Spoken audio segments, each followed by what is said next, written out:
This is VSiN, the sports betting network.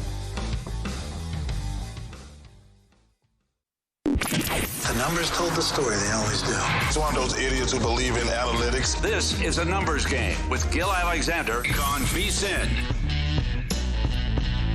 Tuesday edition of a numbers game here on VSiN, the sports betting network. Matt Brown in for Gil Alexander. Kelly Bidlin alongside me here all week long. Drew Dinsick going to join us a little bit later. Who the hell knows what we're going to talk about with Drew? That's right. Well, we know. Little NFL. Well, I mean, he's the star of a panel that's coming up here. Whatever. He might just want to talk about what he's going to be doing there. If you squint really closely, you can see his picture between me and Matt's shoulders, way in the back there. Is it upright? Oh, yeah, it is. Look at that. Back there, sitting up right now. I can even make out which one's him. So he's the only one with the lettuce up there. Yeah, he will join Mike Palm, and as they get us ready for the big push here at Circa for the sign-ups, and again, pacing ahead of last year, so we'll see where this thing all ends up. But I know a couple more 100K guys are coming in this week as well, so we're definitely going to get over 20.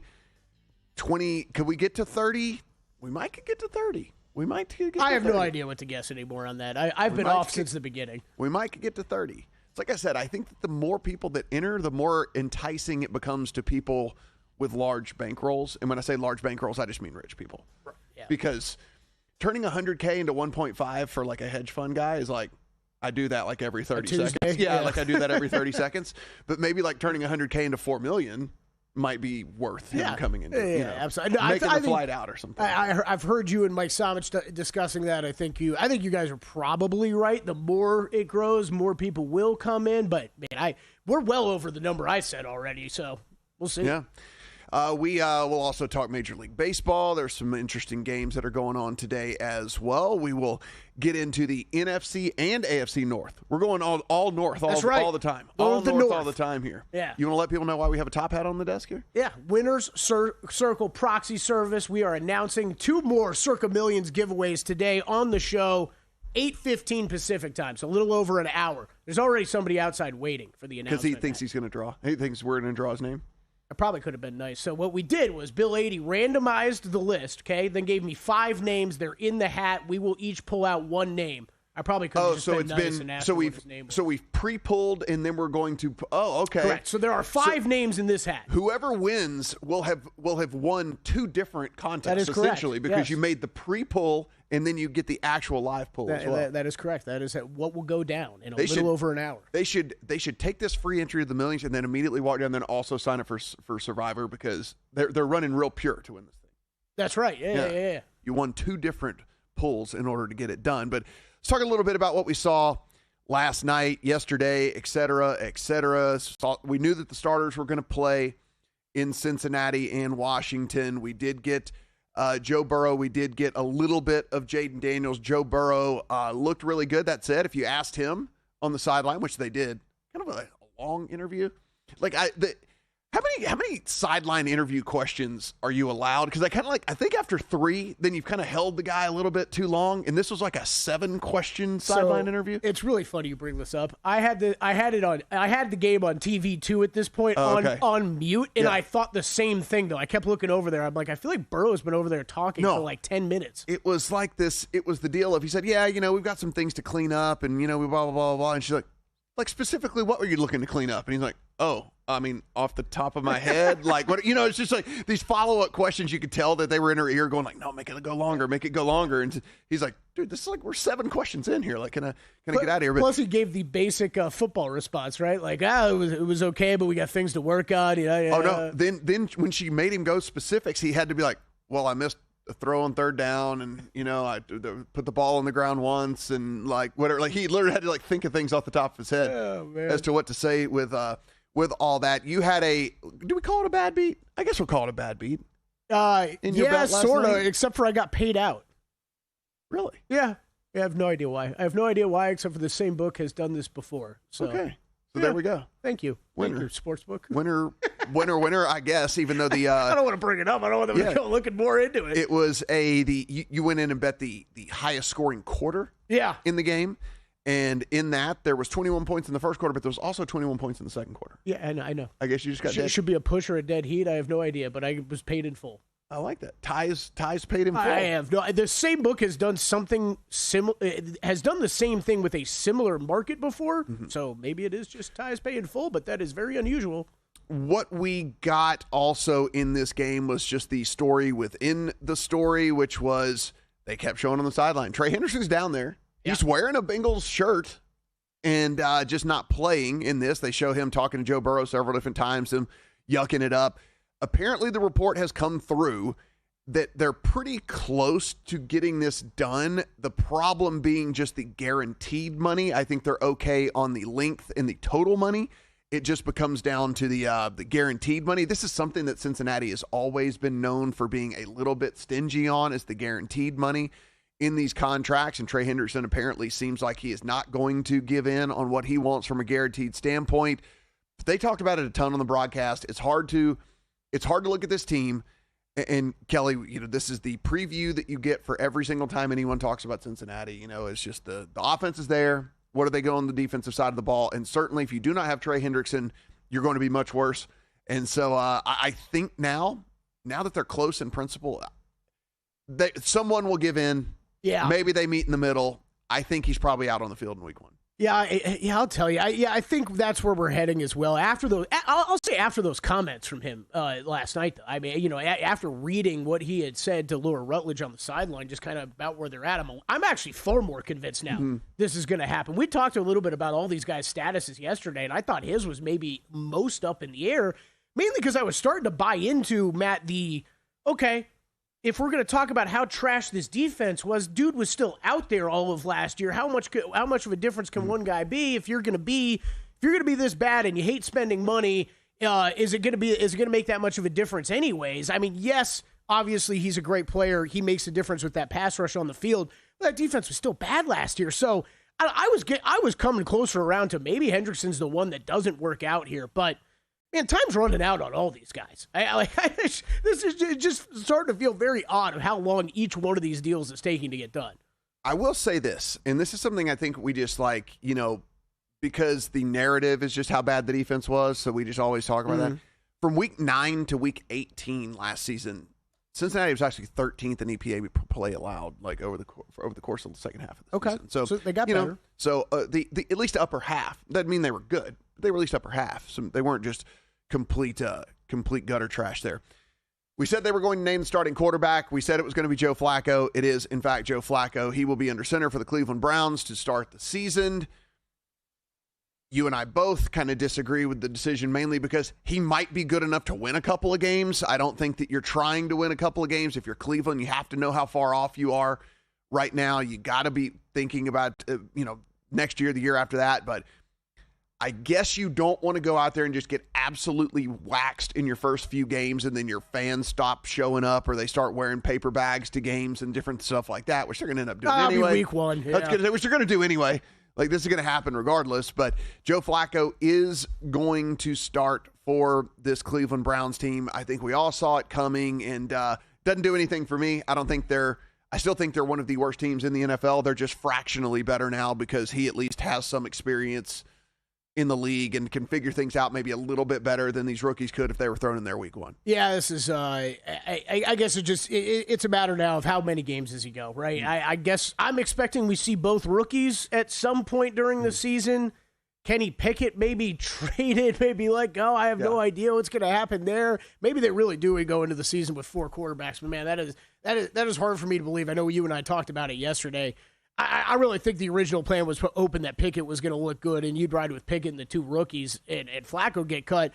But you're dealing with 2 rookie quarterbacks, so I understand get the vet out there, give them a little bit more time to get up to speed. But man, it is going to be tough to get excited about this Cleveland offense this year. Yeah, it's going to be listen, enough talent on the defense, like we said, to keep the game somewhat manageable, but going to be tough to. Move the ball a ton. They might be an ugly dog that you have to look at betting on sides this year. There's no doubt about it, because they could be, that defense could keep them around in games that if you're catching 6-7 points or something, it might be one you'd be looking at. You're going to hate yourself. Yeah, you're going to hate it. You're just going to hate yourself every single time. Matt Stafford did go back to practice. Matt Stafford You guys remember we been talking about Matt Stafford all off season. Anyone that will put a microphone in front of me, I was very excited about this Rams team. Did not like to hear that he had a back injury, but he was back out there. I am skeptical. Yeah.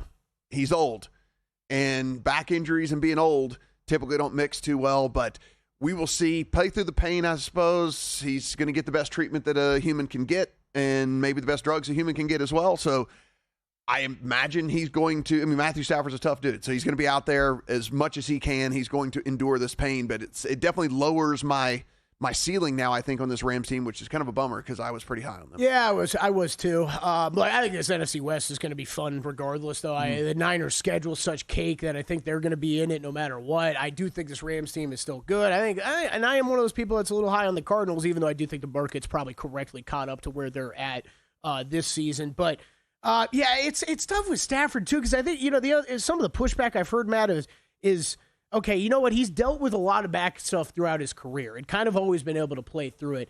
And while that may be true, each one of these is kind of unique and different on its own, right? And you just don't know where this is going to go. With it being a disc, you get a little worried. And no matter what, every single time that he's had to deal with something, he was either 33 or 34. Yeah, right, exactly. Or 30. Now he's 37 years old, and we know you get older, tougher to recover, tougher to come back from. We talked a little bit about Justin Jefferson as well. Wrap him in bubble wrap. Okay, he's back in practice for the Vikings. It was a hamstring injury. You wanted to take absolutely zero chances. I imagine he's going to be doing very little work over the next week and a half, as it is anyway for this Vikings team. But he was back out there, and if you're a Vikings backer, you got to feel good. Yeah, you got to feel great. You also it's preseason. You have no idea how hurt he might have actually been or not hurt. Right? He might have just been taking it easy for a couple. Some interesting developments in Major League Baseball last night. Some teams were given opportunities. They did not take advantage of them, and did we wrap up the Cy Young race over in the NL? I'll talk about all that when we come back. A numbers game here on VSiN. Got a good thing coming. Just wait and see. It's a good.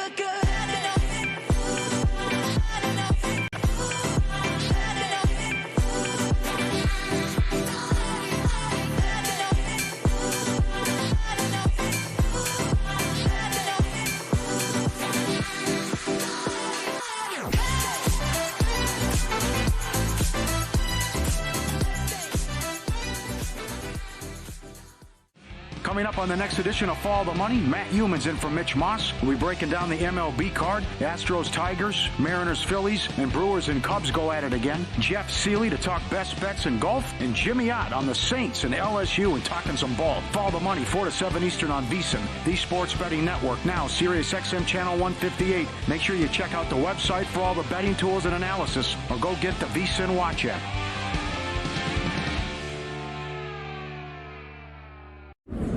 The quest for $14.2 million starts right now. We've waited. It's now here.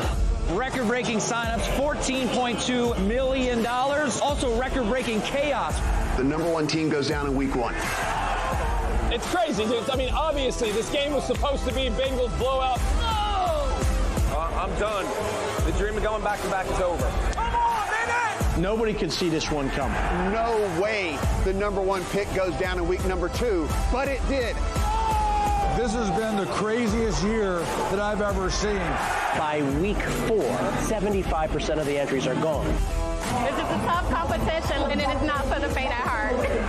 Within 5 weeks, we'd lost 97% of the entries. You can feel the tension like a hot knife through butter.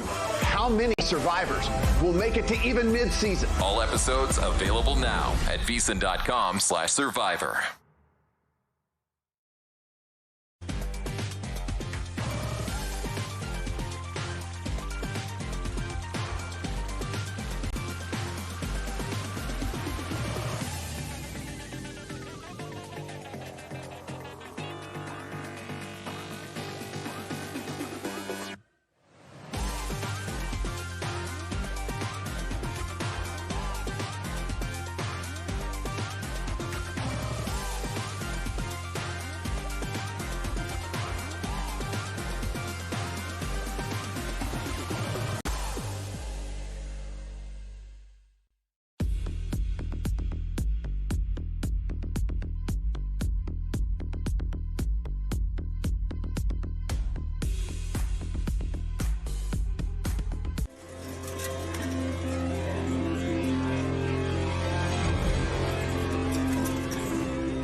The Numbers Game on VSiN, the Sports Betting Network.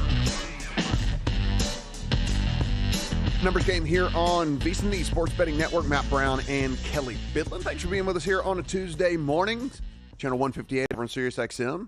YouTube TV, our very own VSiN Watch app, terrestrial stations across this great country of ours. Kelly Bidlin, as we sit here and get into... Still waiting for someone to send in a video of them consuming it by all ways possible.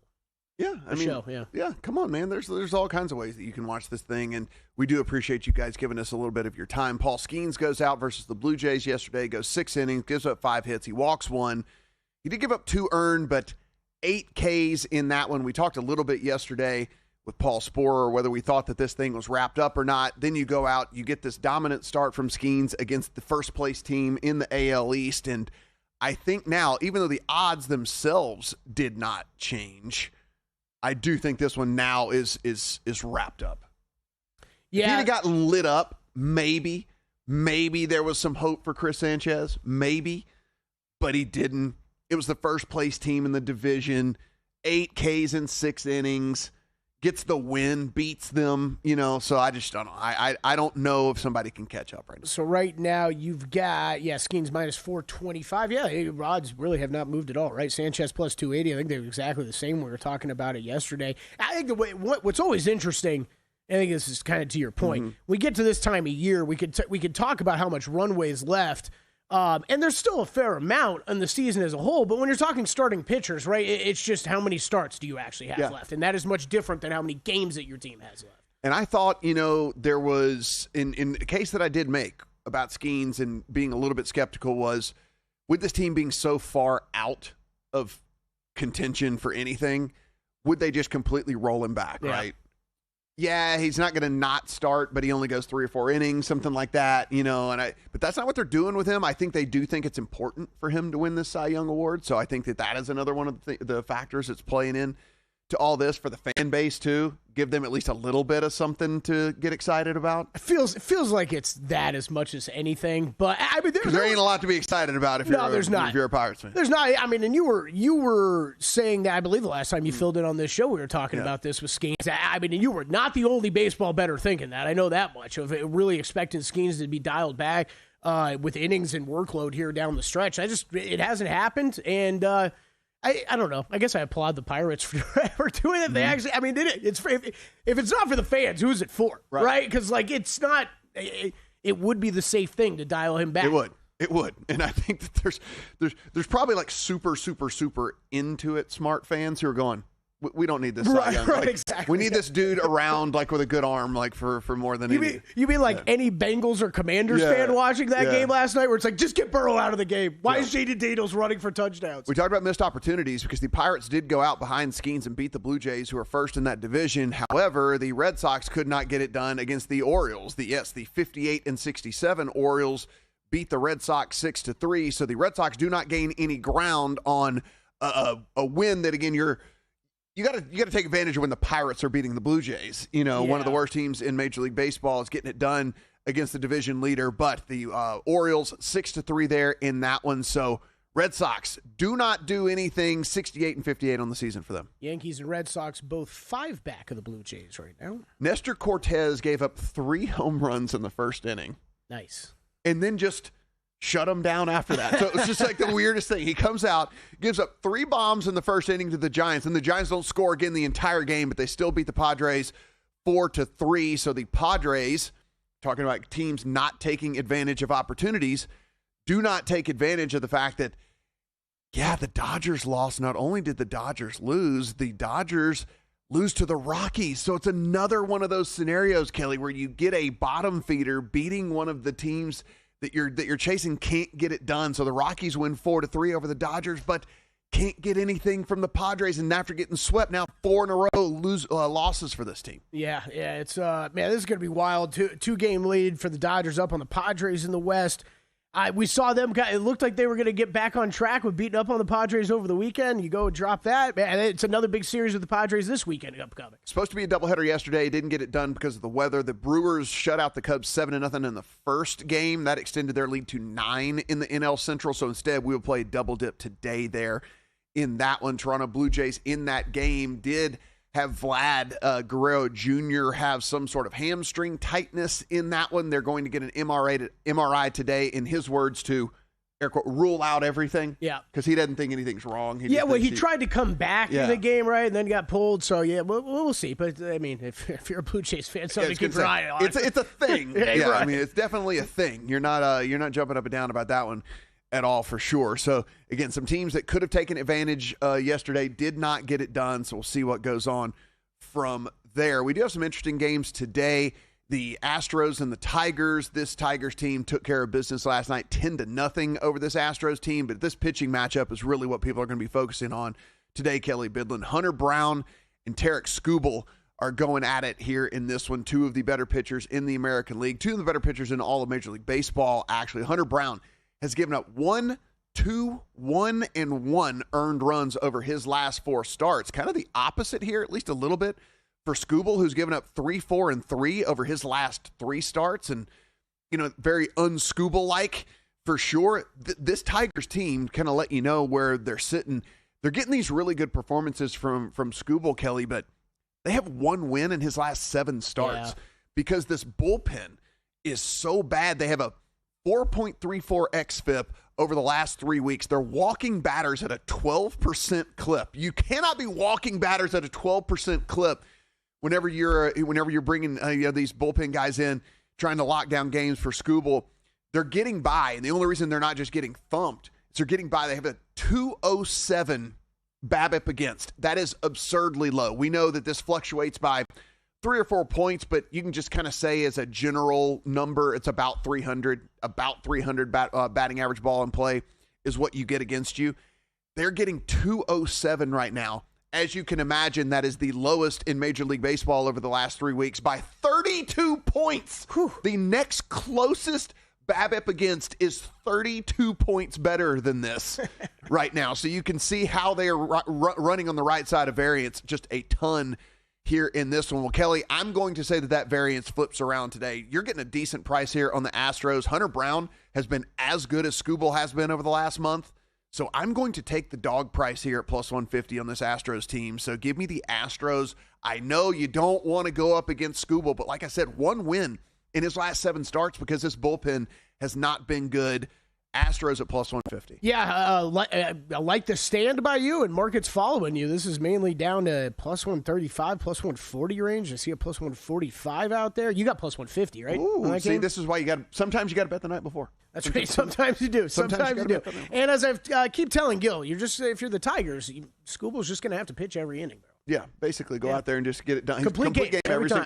Complete game every single time. Another interesting game, Mariners and the Phillies. This is Bryce Miller being activated off of the IL for this Mariners team. He has not pitched since June the 6th, so we'll see what he looks like coming off of that long layoff. Chris Sanchez, we just mentioned, the guy who is sitting second right now in the Cy Young race, but I think it's a distant second after what we've seen from Skeens. He's going to go. Last 5 starts for this guy, absolutely lights out. 2.99 xERA, just a 3%, 2.9% walk rate. So he gives you nothing.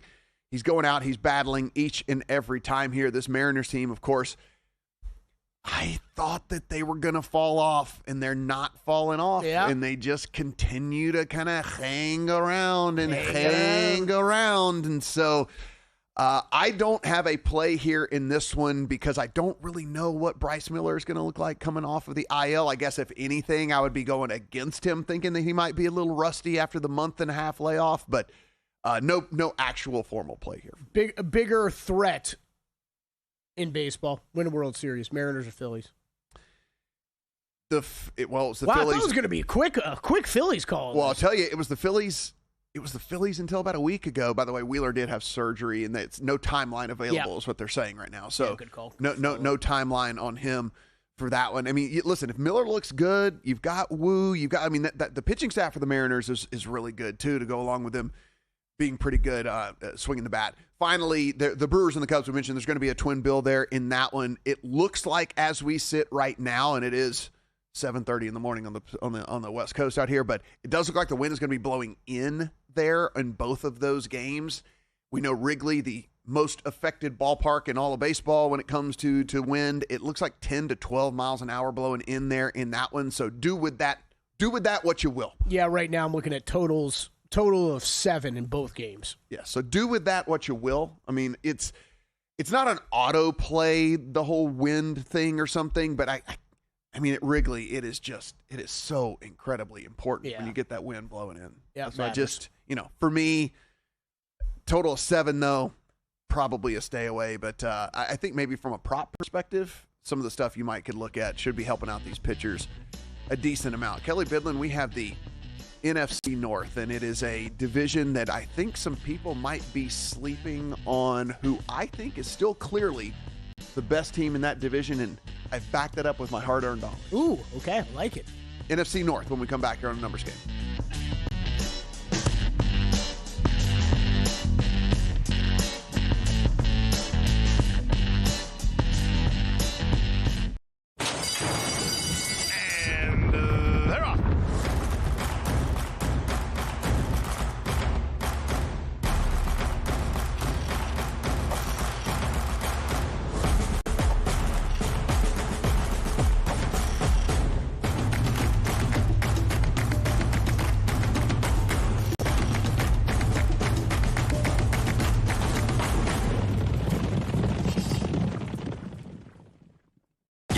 This season with VSiN's College Football Betting Guide, exclusive to VSiN Pro subscribers. It's packed with 136 team previews, preseason top 25 rankings, and best bets from our experts. Pro subscribers also get the NFL Betting Guide, daily best bet emails, exclusive splits, and full access to our premium betting tools. Sign up now at VSiN.com/subscribe for just $9.99 for your first 30 days. Or save 50% with an annual Pro subscription. And join us on the Sports Betting Network.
This is VSiN, the Sports Betting Network.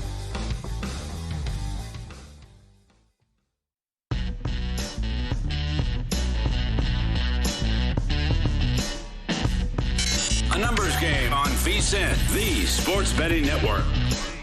Numbers Game here on VSiN, the Sports Betting Network. Matt Brown in for Gil Alexander. Sorry, if you tune in tomorrow, you're going to get me again. And the next day. And get me again on Thursday. And get me again on Friday as well. Gil will be back in on Monday. So for all of you people that hate listening to me and Kelly on the desk, Gil will be back in on Monday. Yep. Got to wait till Monday. But, I mean, listen, look at, I mean, we're buddies. We got a nice rapport, like I can tell people about all of your, slipping out the side door and stuff whenever we go out and not just all your little one time in the last one time that we went out. You've done that like 5 times.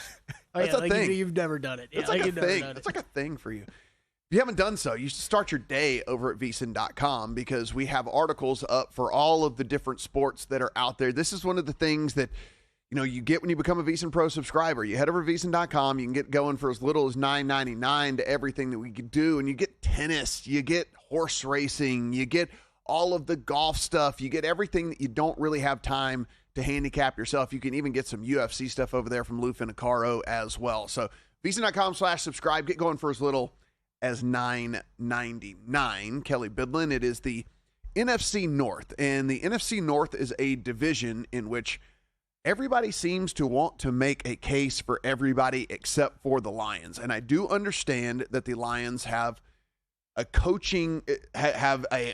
giant gap in the coaching staff whenever you look at what Ben Johnson was able to do with them over the last couple of seasons. That said, if you look at the talent in the roster that is on this Detroit Lions team, I think that people are being a little too quick to try to crown one of these other teams in the division. I'm not as high on the Packers as most people are. That said, I know a lot of people are making case for the Packers. The Vikings, I've not seen it with J.J. McCarthy. While I trust Kevin O'Connell and do believe he's one of the best coaches in football, and he was going to go with J.J. McCarthy last year until he got hurt, I haven't seen it with my own eyes. Hard for me to get there. The Bears did everything right on paper, and I've seen 2 drives. I've seen 2 series of what it can do. It looked great. But that's super incredibly tiny, minimal sample size for me to try to get there on that as well. So I don't know why we're trying so hard to take this crown away from the Lions. Yeah, I think there's reason to get excited if you are a fan of any of these other teams. Right? I think you can see how close you are with the Packers, and I do think they're close. Did they do enough this offseason to kind of push this team over that edge? I don't know. And Jordan Love continuing to stay healthy is going to be a big factor. I understand when you've seen Kevin O'Connell do this with multiple quarterbacks, I understand the excitement to get there with the Vikings and with what Brian Flores has done with that defense. And the fact that just those two are still together, right? I think there is something to make about the coordinators leaving town in Detroit and how much that could affect this team. I think it's a big deal when you get those guys staying in Minnesota year after year, and I don't really know that that's going to change for the next couple years. And then the Bears, you get Ben Johnson over for Detroit. You obviously saw what he did last year. I think there's reasons to be excited if you're any of these other fan bases. Honestly, Matt, I have made a bet in this division. I've made a win total bet. I haven't made a division bet. I think this is one of the toughest divisions we're going to see in football this year. And you can see it from the win totals, right? 10.5 from the Lions down to 8.5 with the Bears. Their odds makers don't think there's a huge difference between these 4 teams either. Yeah, I look at the Lions, and I think player for player, it would be tough for someone to convince me that one of these lineups and one of these teams is better, right? I mean, you still have a very good offensive line. I understand that it's not completely intact, but you still have a very good offensive line, specifically at the tackle positions and the blindside guard position, which is something that you care about a ton there when you have Jared Goff at quarterback. Jamison Williams, Amon-Ra St. Brown, Laporta. I mean, Patrick, the Tesla guy that they drafted is looking like an absolute stud out there with this. Then on the defensive side of the ball, you get one of the biggest pickups in the offseason that you can possibly get, which is just having Aiden Hutchinson returned. People forget what a disruptor and how awesome this dude is at getting to the quarterback and getting guys off timing. And, you didn't get very much of that last year. Mm-hmm. And now he gets to come back fully healthy and play with a defense that is pretty good at every level. I mean, yeah, one of the corner positions maybe lacks a little bit for you there, but outside of that, I mean, I really top to bottom. And unless this just coaching staff can't coach at all, which, by the way, on the defensive side of the ball, Kelvin Shepherd is taking over. He's been there. So this is a promotion from within. Kelvin Shepherd has been with this Lions team for a while. So, I mean, he knows these players. He knows the scheme. He knows whatever. I understand different styles and things like that will certainly play out. But this isn't one of those, like, completely new hires. Mm-hmm. Shepherd's been there. Should be some continuity on the defensive side that we saw them play a little bit better last year as well. So, I don't know, man. I am tough for me. I played him in the division. I'm not as high on the Packers. So, like, where do you stand? Yeah, where do you stand on the Packers? Because I'm not as high on them. Just to wrap in all three of these teams, I get it if you are very pro Detroit, very pro Minnesota. I think like what you said with Minnesota, I feel like I kind of need to see it again from Detroit. So I'm not going to be one of those people running to bet against them. But the offensive line losses and the coordinator changes are enough to make me wonder, and to wonder where they'll be when you look at a division where I think there's some promise in Minnesota and possibly Chicago and Green Bay that we know has a talented roster and returns a lot of those same pieces. So I think they've got the best quarterback in the division. I think Jordan Love is that guy. In the VSiN NFL betting guide, I did have the Packers winning the division. And just real quick to wrap up a couple thoughts on Detroit. Look, if the market is going to be a little down on Detroit heading into this year, I caught this note from Cleve TA. How about covered the spread 75% last year? Third straight season, Detroit has gone over 70%. So, like, if market's high on them again, you're going to get a chance to do that. To go bet on them once again. Look, Packers. Yeah, look, the defense has got to play good again. I think you could say that about Detroit. And I don't know if there's that, I don't know if that can fully happen. Other big question is, what is this wide receiver room with Green Bay, right? Like, there's a lot. I feel like there's some good wide receivers. Are there any great wide receivers? Are there any wide receivers that can stay healthy? Because if they can, Matt, I do think this is a very, very powerful offense. I'm worried about the offensive line with them. And, like, I don't know if the wide receivers are going to really even matter. They brought in Aaron Banks to play left guard. Their first-round pick in Jordan Morgan's going to play right guard. He wasn't very good as a rookie. Eldon Jenkins has to move to center because they're having to reshuffle everything. Zach Tom's really good. Yep. So you have one really, really good offensive lineman. But a reshuffled offensive line, I don't know, man. It's like you said, with the way that that receiving core stacks up to, you just have a bunch of 2s and 3s. Mm-hmm. That's what it is. It's a bunch of 2s and 3s. So you need someone to step up, and I don't really know that guy's there. I don't think Matthew Golden's that guy. But maybe I'm wrong. Maybe he is. I'm drinking the Bears Kool-Aid, and it's crazy that I'm saying this. I'm going to give Caleb Williams the benefit of the doubt that there was such poor coaching and such a poor offensive line last year that we didn't really see what he could actually be. But you bring in Ben Johnson. You overhaul the offensive line, trade for Joe Tooney, Jonah Jackson. You sign Drew Dahlman to play center for you. On defense, they bring in Grady Jarrett. There's just a lot. They used draft picks on Colston Loveland to give him another weapon on the offensive side of the ball. Luther Burden looks like he might be able to play for them. I don't know, man. I am a believer in Ben Johnson. I'm a believer in what they did with this roster. And as long as Caleb Williams isn't just bad, which I guess there's a range of outcomes in which he is, but I'm blaming a lot of that on the coaching and that roster construction last year. And so I'm kind of buying into what the only problem is too, is just the schedule for the Bears is like, it's a super balanced schedule. So there's no point where you look at the schedule, Kelly, and go, well, there's like 3 or 4 wins in a row for them. There isn't that in that schedule. So it's just like, can they handle this kind of up, down all season long? Yeah, I mean, look, I've got questions about the defense. How good is the defense going to be? And this was another one. We talked about this yesterday, but just differences of where they ranked kind of at the red zone and outside the red zone was a big difference last year. And that if they can kind of close the gap there, maybe they can be better. I think a big question with those the offensive line adds additions I cannot be upset about. Obviously, you need help there, and you got to keep Caleb Williams upright. The question is, Matt, are they good? How good of offensive line upgrades did you make? I think it's good. Joe Tooney's very good. I think it's good to get bodies in there, but Joe Tooney's very good. Like, we know that for sure. Braxton Jones is good. We know that for sure. Joe Dahlman at center is one of the better centers in the league if you believe in like kind of the PFF stuff and things like that. I mean, I think this offensive line's a top 10 offensive line. That's where you have them rated at? In the league, yeah. Okay. And so, but again, it goes back to schedule. It's just Vikings, Lions. You do get like a little 2-game deal with Cowboys and Raiders, but then it's Commanders, back down to the Saints, back up to the Ravens, Cincinnati. Okay, there's the Giants. Now you're back on the road at the Vikings. Like there's no spot where you look at and go, oh, well, that's where they can rattle off 3 or 4 wins. You know, that's the problem. Therein lies the problem. You know, guys, if you haven't done First Bet already, head on over there. That's where we bet our horses over there, Kelly. Have you done firstbet.com? 1stbet.com. Go in. VSiN250 is your code. You can get up to a $250 sign-up offer over there. Not only can you bet the races, you can watch them right there in the app. Firstbet.com, 1stbet.com.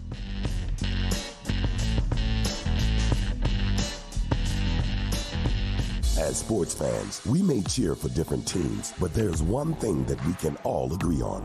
We want the game to be big. And with 3 levels, 30 cabanas, a 143-foot screen, 6 clean pools, and endless cold drinks, it doesn't get any bigger or any better than Stadium Swim in Las Vegas. All sports, all seasons. It's more than a pool deck. Stadium Swim is the only thing like it in the world. Elevate your sports betting game with VSiN's exclusive betting splits.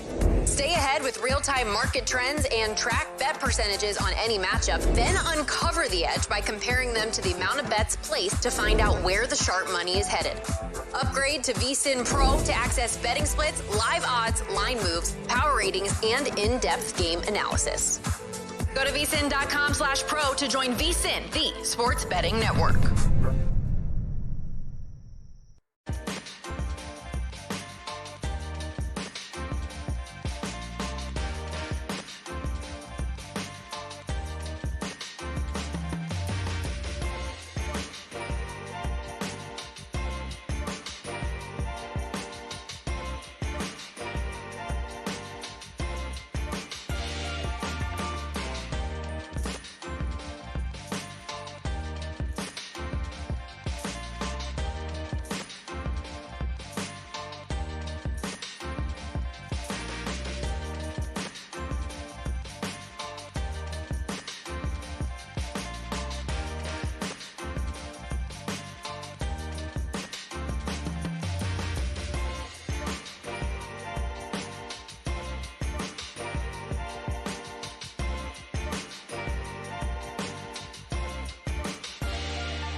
Numbers Game on VSiN, the Sports Betting Network. Numbers Game here on VSiN. Matt Brown in for Gil here this week as we get the breaking news that the tour schedule, PGA Tour that is, announced for the 2026 season. We are making a return to Doral this year. What? Really? Yes. For what tournament? I'm guessing the Miami Championship, because one of the 9 signature events is called the Miami Championship. Okay.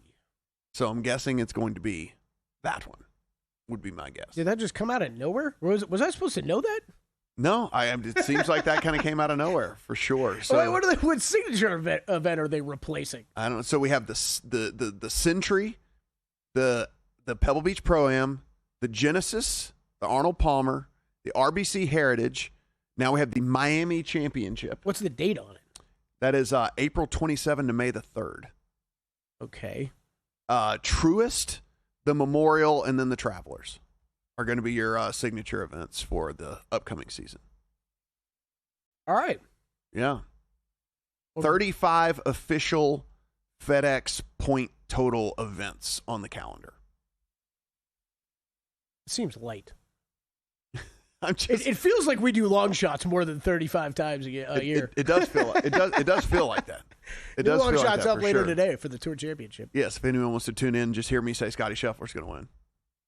Dude, the odds are silly. I mean, have you looked at this? He's going to win. I mean, I know we talked about it lightly yesterday, but I heard Dave Ross by the books earlier a little confused at what he was looking at with odds. I get it, man. Like I get Scotty Scheffler is plus 150 in a 30-man field.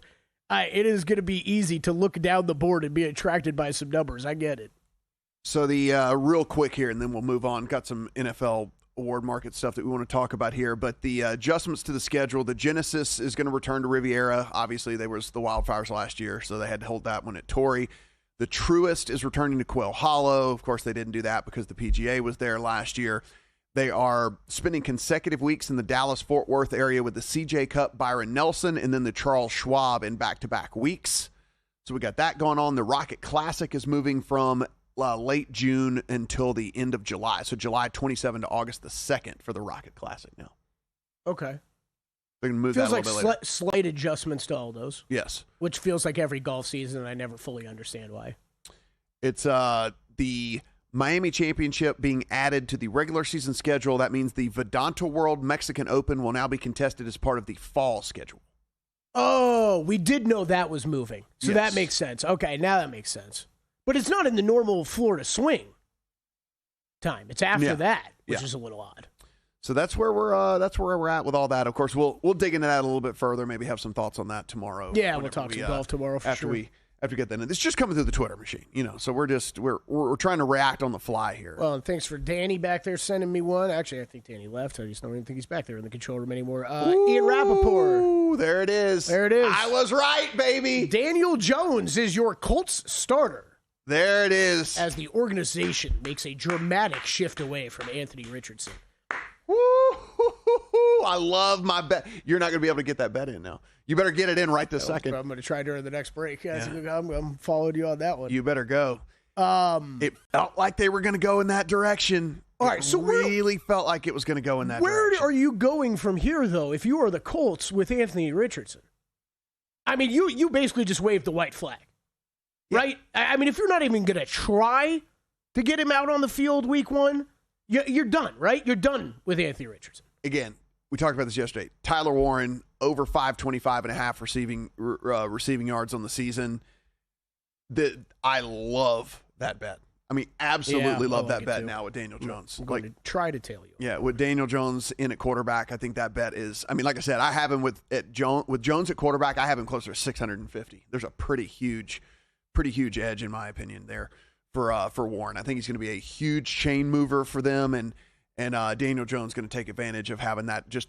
He's going to be a mismatch for almost anyone trying to cover him. Is Anthony Richardson on this roster at the start of the season? Yes. So here's the deal. You don't think there's some teams that will come in and try to throw I don't even know what, a 4th, 5th round pick? I mean, I alluded to this yesterday. So Irsay's kids are taking over, right? After his passing. Yep.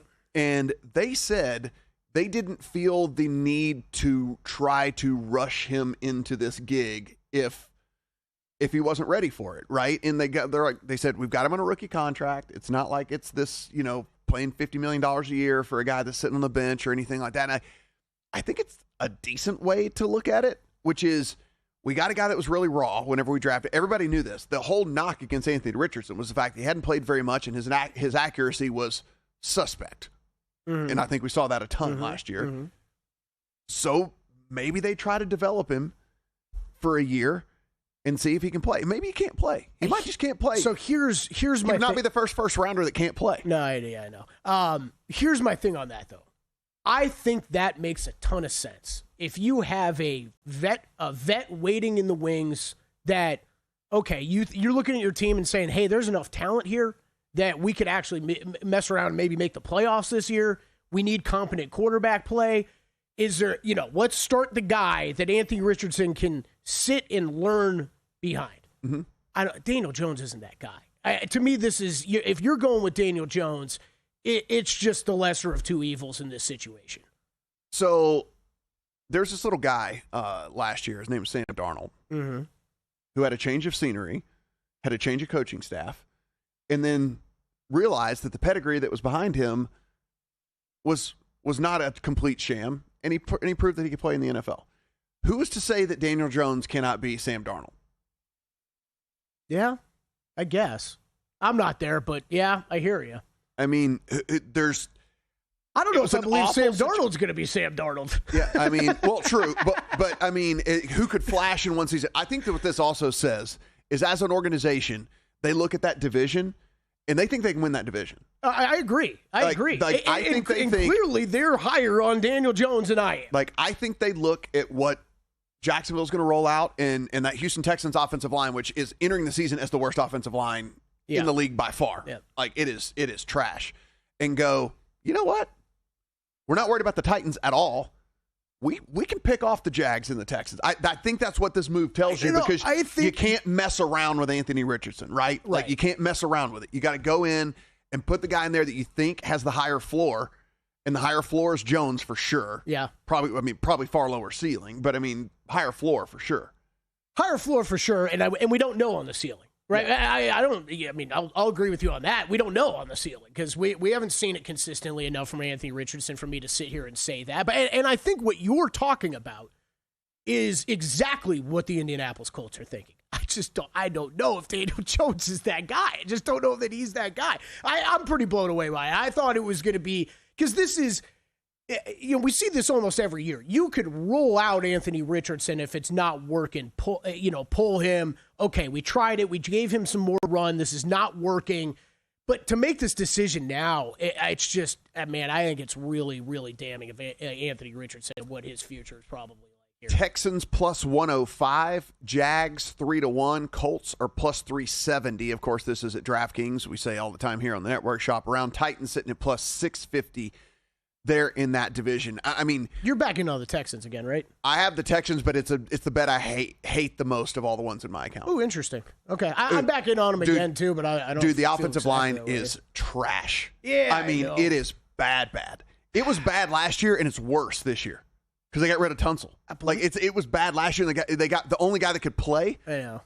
They got rid of. But that defense that came on last year, I mean, I expect them to be a top 3 defense, if not the best defense. No. It's going to be a top 10, top 5 in the conversation probably for best defense in the league. I think Stroud bounces back. Nico Collins is obviously awesome, but yes, you don't have any offense at all if your offensive line can't play at all. So I get the concern. It's like if he's running for his life the whole time, then that is going to be a major problem. I get the concerns. I still like the bet. I don't know how many years we're going to get excited about the Jacksonville Jaguars again for them to just fall on their faces. I mean, we're talking last segment about the NFC North and wanting to see it out of some of these teams first. Hey, the Minnesota Vikings. I mean, my God, in comparison about a franchise and coaching situation that I believe in far more than what's happened in Jacksonville over the past few years. I think it's a very, very weak rest of the AFC South that Houston's just going to be able to take advantage of once again. The other thing, just that I understand, he is definitely no Anthony Richardson, but there is some rushing upside with Daniel Jones as well. No, there is, yeah. Like, I think this is not one of those deals where you're just completely trading that part of the offense and just letting that go. Daniel Jones has some legs. He has some speed. He was athletic coming out of college. I mean, that was one of the things that the guys that are way better at it than you and I, that was one of the things that they said. So Man, if I'm about 8 teams in the NFL, I'm sending over a trade proposal today for Anthony Richardson just to see what happens. Guys, if you haven't checked out Sharp Plays Go In, they've been doing this since 2011. Completely transparent, let you know exactly how those receipts are looking out there, and they'll send you these alerts in real time to your inbox